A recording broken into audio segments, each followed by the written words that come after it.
കൂടുതൽ വാർത്താറിയിപ്പുകൾക്കായി കൊച്ചി വാർത്താ channel subscribe ചെയ്യുക.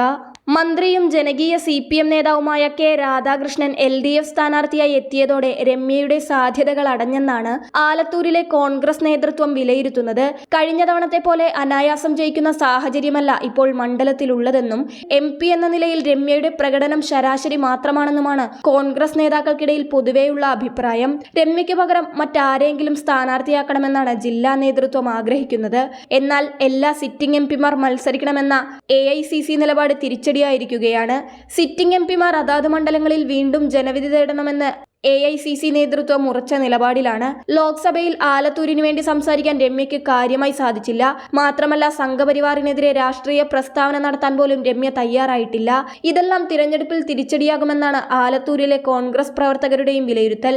2019 ലോക്സഭാ തിരഞ്ഞെടുപ്പിൽ 1,58,968 വോട്ടുകളുടെ ഭൂരിപക്ഷത്തിലാണ് രമ്യ ജയിച്ചത്. 5 ലക്ഷത്തിലേറെ വോട്ടുകൾ നേടാൻ രമ്യക്ക് സാധിച്ചു. CPM സ്ഥാനാർത്ഥിയായ PK ബിജു ആയിരുന്നു 2ാം സ്ഥാനത്ത്. ഇത്തവണ കെ രാധാകൃഷ്ണൻ സ്ഥാനാർത്ഥിയായി എത്തുമ്പോൾ CPMന് പുറത്തുനിന്നുള്ള നിഷ്പക്ഷ വോട്ടുകളും LDFിലേക്ക് എത്താൻ സാധ്യതയുണ്ടെന്നാണ് മണ്ഡലത്തിലെ കോൺഗ്രസ് വിലയിരുത്തൽ. രാധാകൃഷ്ണന്റെ ജനകീയതയെ മറികടക്കാൻ രമ്യയ്ക്ക് സാധിക്കുമോ എന്ന കാര്യത്തിലും കോൺഗ്രസ് നേതാക്കൾക്ക് സംശയമുണ്ട്.